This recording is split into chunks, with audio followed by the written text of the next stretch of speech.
computed in a formula, and I think that's why we have human beings rather than computers making some of these decisions. Thank you, Mr. Secretary. Mr. Chairman, my time's expired. I yield back. Thank you. Mr. Cohen. Thank you, Mr. Chair. Secretary Pete, welcome to the committee. Thank you for being here. Thank you for all the work that y'all have done to implement the bipartisan infrastructure law. Little more bipartisan in the other chamber than this one, but still bipartisan. And it's delivering billions in much-needed funding to all of our districts. We had, in Memphis and Shelby County, we had 2 RAISE grants, $25 million for MATA, our public transit, which was important, crosstown corridor safety and multimodal enhancement program, and another $13 million for eliminating barriers on North Watkins. Those would be helpful. These projects include many complete streets elements to ensure safety and accessibility for all road users. This will transform the community and make it much safer to get around. That's one of the areas I put a lot of emphasis on in getting the bill passed was complete streets. Memphis has recently been named the 3rd deadliest city for pedestrians, ranked 1st as a city with the worst drivers based on traffic fatalities and the least bike-friendly in the nation. The city was recently awarded a Safe Streets for All award of $640,000 to assist in the development of comprehensive action plans to significantly reduce those fatalities. But the statistics I mentioned are staggering, and they're all across the country, and much needs to be done to reduce those deaths. What can the department do to increase the efficacy of the Safe Streets for All programs and how it is helping advance the nation's goal of 0 roadway deaths? First of all, Congressman, let me applaud and identify with your stated goal of 0 roadway deaths. I think that's the only acceptable number. Right now, we're at more like 40,000.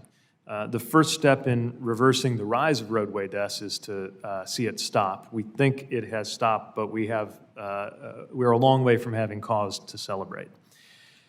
One of the pillars of the National Roadway Safety Strategy that we put out, alongside things like safer vehicles and safer people, safer speeds, better post-crash care, is safer streets. And that's why we've embraced a complete street strategy. We launched a complete street initiative in March of 2022.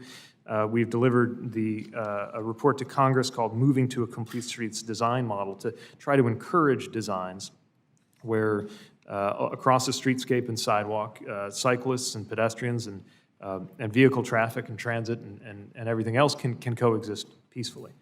But we know that there needs to be not just moral support, but funding. That's where the $5 billion in that Safe Roads and Streets for All program is so important. Though I should emphasize, that's not the only source of complete streets funding. You mentioned some of the benefit coming to your district from the RAISE program. And as we look at the RAISE program, about $1.1 billion of the awards we announced this year are for projects that are going to improve safety. You mentioned improving efficacy. And so the other thing I would point to is that in that Safe Streets for All work we're doing, we're going to gather a level of data that's just never been accessible to us before. So many places that are getting the treatment, so to speak, of this kind of funding and these kinds of improvements. And I think that will help us refine our understanding of what works best and what works most effectively and target the dollars to where we know it can save the most lives.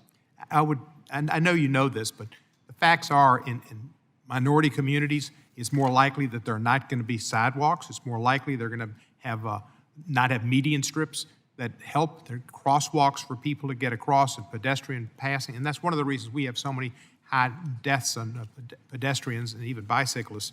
And that just needs to be rectified and go back in those communities and give them the opportunities to have foliage and the different things that make for safer streets.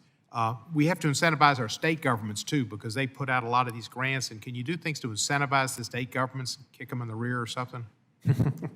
Well, I don't think we have congressional authorization to kick anyone in the rear, but we do work with state DOTs, knowing that we all share in principle a commitment to safety, but believing that there are specific interventions that would make the biggest difference. And we, of course, have a great deal of regard and respect for the separation of the division of labor and the separation of responsibilities that's there. But what we're trying to do is draw attention to the eligibility of formula funds that the states are going to decide what to do with, but they may or may not be cognizant of just how many ways they could use that to the benefit of safety. I'll give you another example that I touched on briefly in my remarks, truck parking.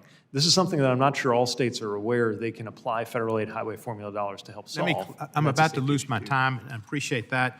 Rail, passenger rail is important. I'd like to see Memphis to Nashville, or state recommended something, Nashville, Atlanta, Chattanooga, Atlanta. If you could get Memphis to Nashville in there and get all that together. And I just want to remind you, your mantra should be, Memphis is the center of the country. We've got the bridge that goes across the Mississippi River. We've got commercial aviation. We've got FedEx. What's good for Memphis is good for America. I yield back my time. Understood, sir. Mr. Boss. Objection. Thank you, thank you. Thank you, Mr. Secretary, for being here.